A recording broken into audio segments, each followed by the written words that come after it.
GBA ಖಜಾನೆ ಖಾಲಿ ಖಾಲಿ. ಸ್ಕೂಲ್ ಮಕ್ಕಳಿಗೆ ಸ್ವೆಟರ್ ಭಾಗ್ಯ ಇಲ್ಲ, ಅನುದಾನದ ಕೊರತೆ ಇದೆ.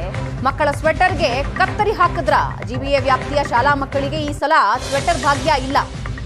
ಪ್ರತಿ ವರ್ಷ ಶಾಲಾ ಮಕ್ಕಳಿಗೆ 2 ಜೊತೆ ಸ್ವೆಟರ್ ಕೊಡ್ತಾ ಇತ್ತು ಜಿಬಿಎ. ಈ ವರ್ಷ ಜಿಬಿಎ ವತಿಯಿಂದ ಶಾಲಾ ಮಕ್ಕಳಿಗೆ ಸ್ವೆಟರ್ ಇಲ್ಲ.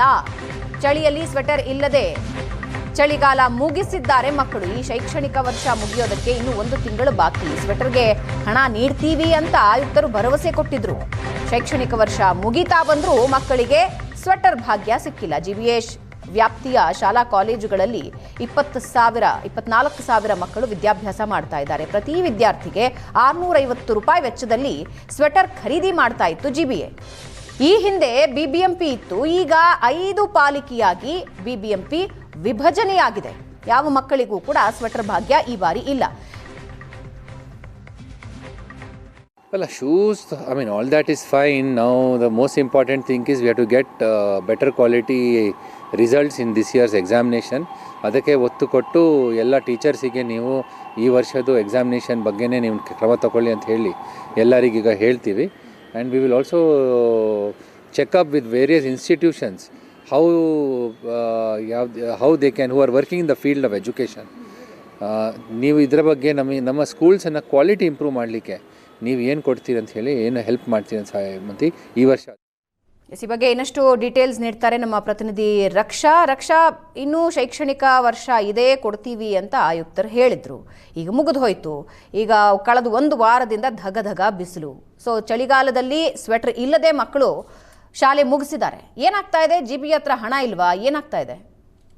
ಭಾವನಾ, ನಾವು ನೀವು ಎಲ್ಲ ಈ ವರ್ಷದ ಚಳಿಗಾಲವನ್ನ ಮುಗಿಸಿದೀವಿ. ಹಾಗಾಗಿ ಈ ವರ್ಷದ ಚಳಿಗಾಲ ಎಷ್ಟು ಭಯಂಕರವಾಗಿತ್ತು ಅನ್ನುವಂತಹ ಅನುಭವ ಎಲ್ರಿಗೂ ಆಗಿದೆ. ಇಂತಹ ಚಳಿಗಾಲವನ್ನ ಮಕ್ಕಳು ಸ್ವೆಟರ್ ಇಲ್ದಾನೆ ಕಳೆದಿರತಕ್ಕಂಥದ್ದು ನಿಜವಾಗ್ಲೂ ಕೂಡ ಜಿಬಿಎ ಒಂದು ಫೇಲ್ಯೂರ್ ಅಂತಾನೆ ಹೇಳ್ಬೋದು. ಜಿಬಿಎ 5 ಮಹಾನಗರ ಪಾಲಿಕೆಯಾಗಿ ಬಿಬಿಎಂಪಿ ಇವಾಗ ವಿಭಜನೆ ಆಗಿದೆ. ವಿಭಜನೆ ಆದ ನಂತರ ಸಾಕಷ್ಟು ಹಣಕಾಸಿನ ಒಂದು ಪರಿಸ್ಥಿತಿಯನ್ನ ನಿಭಾಯಿಸುವಲ್ಲಿ ವಿಫಲವಾಗ್ತಿದ್ಯಾ ಅಂತ ಹೇಳ್ಬೋದು. ಯಾಕಂತಂದ್ರೆ ಸಾಕಷ್ಟು ಕಡೆ ಕಾಂಟ್ರಾಕ್ಟ್ ಬೇಸಿಸ್ ವರ್ಕ್ ಮಾಡ್ತಾ ಇರುವಂತಹ ಸಾವಿರಾರು ಜನಕ್ಕೆ ಇದುವರೆಗೂ ಕೂಡ ಸಂಬಳ ಕೂಡ ಆಗಿಲ್ಲ ಅಂತಕ್ಕಂಥದ್ದು. 6-7 ತಿಂಗಳಿಂದ ಸರಿಯಾಗಿ ಸಂಬಳ ಆಗ್ತಾ ಇಲ್ಲ. ಈ ಕಡೆ ಜಿಬಿಎ ಶಾಲಾ ಮಕ್ಕಳಿಗೆ, ಅದೇ ಶಾಲಾ ಕಾಲೇಜು ಮಕ್ಕಳಿಗೆ ಸ್ವೆಟರ್ ಕೂಡ ಕೊಟ್ಟಿಲ್ಲ ಅಂತಕ್ಕಂಥದ್ದು. ಈ ಹಿಂದೆ ಸ್ವೆಟರ್ ಕೊಡುವಂತಹ ಒಂದು ಪರಿಸ್ಥಿತಿ ಇತ್ತು. ಆದ್ರೆ ಈ ಹಿಂದೆ ನಡೆದಂತಹ ಅಕ್ರಮಗಳಿಂದಾಗಿ ಸ್ವೆಟರಿನ ಬದಲಿಗೆ ಪೋಷಕರ ಖಾತೆಗೆ 680 ರೂಪಾಯಿ ದುಡ್ಡು ಹಾಕ್ಬೇಕು ಅನ್ನುವಂತಹ ಒಂದು ತೀರ್ಮಾನಕ್ಕೆ ಬಂದು ಕಳೆದ ವರ್ಷದಿಂದಲೂ ಕೂಡ ಈ ರೀತಿ ದುಡ್ಡನ್ನು ಹಾಕುವಂತಹ ಒಂದು ಪ್ರಕ್ರಿಯೆ ಚಾಲ್ತಿಯಲ್ಲಿತ್ತು. ಆದ್ರೆ ಈ ವರ್ಷ 5 ಪಾಲಿಕೆಯ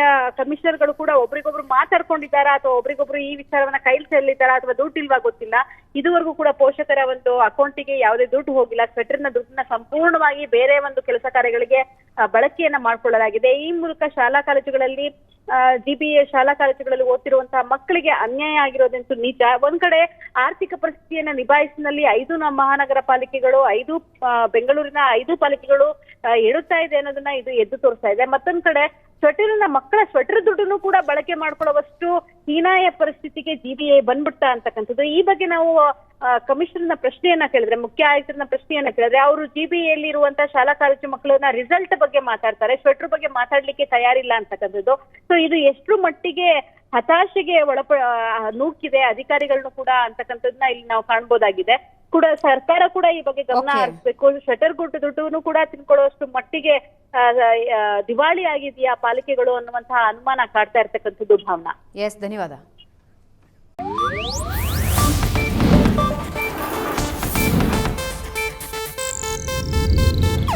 ಇದು ಏಷ್ಯಾನೆಟ್ ನ್ಯೂಸ್ ನೆಟ್ವರ್ಕ್ ಪ್ರಸ್ತುತಿ.